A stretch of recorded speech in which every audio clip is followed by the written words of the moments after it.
course you do, right? You're doing media and philosophy. Everybody needs a glass. Oh, yeah, that was so hilarious. I caught up with Kylie yesterday. She said the kids would end up living with me because I'm their mum. But Marissa said they'd end up spending half their time with me and half with Chris. I don't know who's right. Oh, Michelle, I think your friends are lovely. I wouldn't listen to everything they say. You really need to talk to somebody that actually knows what they're talking about. Who? I don't know. Make some phone calls, go online. Maybe Legal Aid would be a good place to start. There's lots of services out there to help. Hi there, my name's Michelle. I don't know where to start. Well, my husband and I are separating. Uh-huh. Well, Chris and I can't seem to talk about anything. No, there are no risks to the children. We just find it difficult to talk to each other and work things out together. Yeah? The Family Relationship Centre. Yes, okay. Thank you. Good morning, Family Relationship Centre. Heather speaking. Hi, my name's Michelle. I rang Legal Aid and they gave me your number. I'm separating from my husband and I need some help. Hi, Michelle. Thanks for calling. We use a process called Family Dispute Resolution. Have you heard of it? Legal Aid gave me a bit of a rundown, but it was only brief. I don't know much about it. Well, Family Dispute Resolution involves a qualified person helping people affected by separation or divorce focus on the important issues in their family. In many cases, they are able to assist couples come to an agreement that will work for the whole family. So if I wanted to do that, what would I need to do? You and the other parent would need to attend separate appointments with a family dispute resolution practitioner. Everything you say is confidential except as otherwise required by law. You'll be asked a series of questions about your relationship with each other and the children to determine whether family dispute resolution is suitable and safe for you. Some family relationship centres also provide child inclusive services if it is appropriate and both parents agree. Would you contact my husband? With your permission, yes. Okay. How do you think Hayley and Dylan see you as a mum? Hayley would probably think I'm really embarrassing.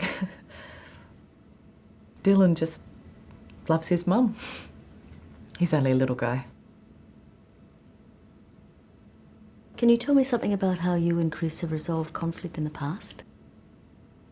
We used to be pretty good at it. But for the last few years, we just end up having the same fights. And now Chris just walks away and I'm left standing there. How do you think Chris might respond if I were to ask him that same question? He'd say, we struggle to resolve conflict. He'd probably say it's because I don't listen to him. Have you ever been concerned for your own safety? No. Did you ever feel unsafe if you and Chris were unable to reach an agreement about something? At times he's been really angry, but I never felt unsafe even then. Do you have any concerns for your children's safety? No. Michelle, a family dispute resolution practitioner is independent of both parents and aims to help them work through the issues and to build a plan for their family's future now that they're separated. Our role is to help parents focus on their children's needs and not on the issues that led to separation. We ask each parent to consider and listen to the other parent's views, to focus on what your children's future will look like, and to explore and test options for resolving issues that are in dispute. Now, those issues might include where will the children live, how to deal with important and special days like birthdays and holidays, who will take them to events, activities, that sort of thing. We also can help parents identify where they need support and can refer them appropriately. So will you give me legal advice as well? No, a family dispute resolution practitioner cannot give legal advice. Our job is to facilitate, not advise. It is wise to obtain legal advice. It's an important part of having an informed discussion and hopefully an informed agreement. So will I have to go to court? This process is an alternative to going to court. After we've seen both you and Chris, we'll be able to see if family dispute resolution is a process that's likely to be suitable in your case.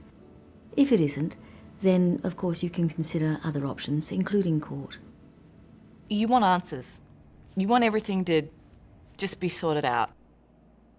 The best advice that I could give anyone would seriously just be to go and see a professional who can help, and don't put it off. Likes to hold a pencil as a staff.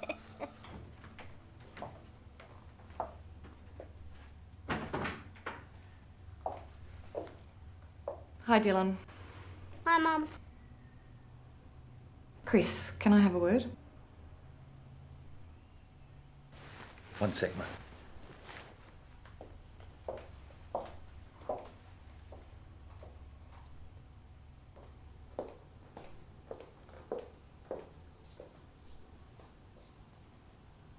I think it's time we figured out what we're going to do with the kids. I went to a family relationship centre today. You went where? A family relationship centre. Hold up, what for? You haven't talked to me about this. I tried to, Chris. You wouldn't listen. I needed to talk to someone to try and work Work out what? So suddenly you think we need someone to tell us what to do with our kids? Chris, I don't want to fight with you. We both need someone to talk to. So you don't want to fight, but you're going to take me to court? Please, just listen to me for a minute. I'm not taking you to court. I don't want to go to court. I found out about family dispute resolution.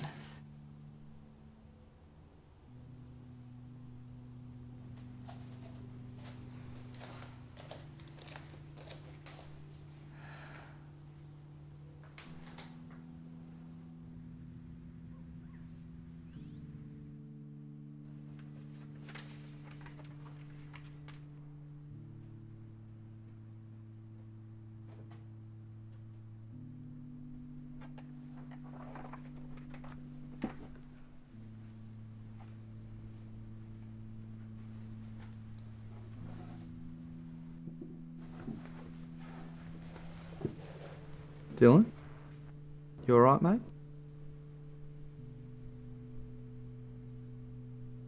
You don't have to talk if you don't want to. It's Mum and Dad. They've broken up. I think Dad's going to move out. Sorry to hear that, mate. My parents broke up when I was still at school. Dad moved away, but we still did all the same stuff together. You can talk to me any time. It's going to be okay.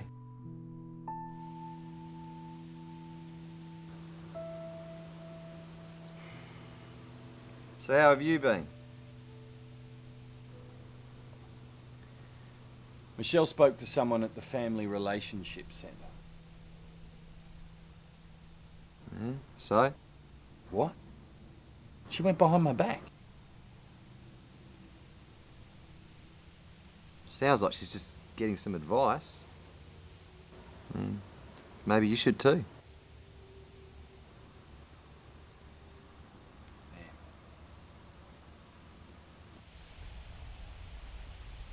Okay, so just to put your mind at ease, from what you've told me, there's no reason why you shouldn't be seeing the kids and spending a good amount of time with them. That's a relief. The kids are living with Michelle at the moment. I'm seeing them a bit, but not as much as I'd like to. Okay, first off, to give you a bit of background, let me tell you a little bit about how family law works and how the family court looks at things. And then we can discuss the time you spend with the kids at greater length. Is that okay? Sure. So Chris, the most important consideration when making decisions about children is what's in the best interest of the children. So it's not about what mum or dad wants or parents' rights or anything like that. It's about finding what arrangements work best for the kids so that all of their needs are met and they're not exposed to any harm. This may be different for different children. It really is a consideration of what's best for that particular child. Your youngest, did you say he's about 2.5? Yeah, almost. So, for example, he may need slightly different arrangements to the other two kids just until he's a little bit older.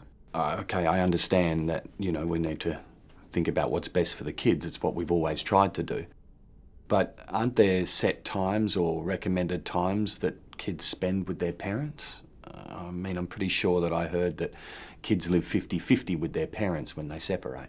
Every family's different, so there are no automatic rules about the amount of time that kids spend with each parent. This really is a matter of you and Michelle thinking about what's going to be best for your kids and what you two can make work in reality.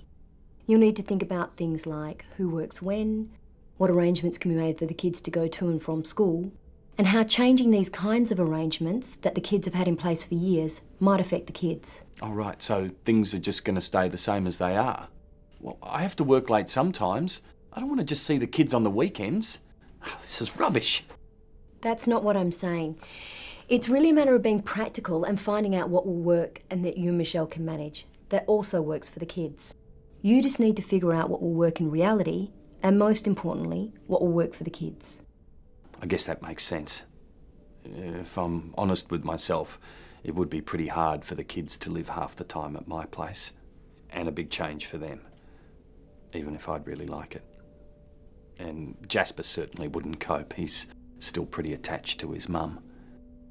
But I would like to keep doing some of the things I did with them before the split, like taking Dylan to basketball.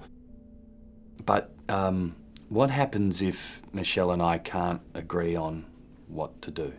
If you two have really tried and you've been to family dispute resolution and you still can't work it out, you can go to the family court and ask the court to make a decision for you based on what they perceive to be in the best interest of the children. Now, Chris, working out arrangements for kids after a separation can be a bit of a slow process. It's a pretty difficult and emotional time for everyone, particularly the kids. And you and Michelle may not have the same ideas about what's best for them. Don't get discouraged though. The majority of people are able to figure out things by themselves or with a little help from places like the Family Relationship Centre or a counselling service. So we don't have to go to court then? No, not at all. In your circumstances, court would really be the last resort. Going to court can take a lot of time and money, and many people find it really stressful. If you go to court, your matter will be heard by someone who's trained in the law, and they'll do their best to make the right decision. But at the end of the day, the decision is imposed upon you by someone who doesn't really know you or your family. You and Michelle are the best judges of what's best for your kids. Okay, so what about things like who makes the day-to-day decisions? I don't want to be cut out. Now that you and Michelle are living apart, obviously there are some day-to-day decisions that you'll each need to make by yourself when the kids are with you. But the more major decisions, things like what schools the kids go to, if they follow a religion, or whether they go on an overseas holiday, these are the sorts of things that you and Michelle will need to discuss and try and work out together. This can be a little difficult, or in some cases a little unsafe. In that case, those sorts of decisions might be handed over to one parent. Doesn't sound like this is a case for you and Michelle though. No, I mean, we're not getting on great at the moment, but I'm pretty sure things will settle down and we'll be able to work together to work out what's best for the kids. That's great. Okay, we can look at the details of how that works later. For now, let's spend some time looking at what arrangements you think might work. Okay, sure. Well, I was coming at it from the mindset that we were still together. I just remember being so angry about her speaking to someone else without telling me. Because that's the moment I realised it was over. She did the right thing speaking to someone.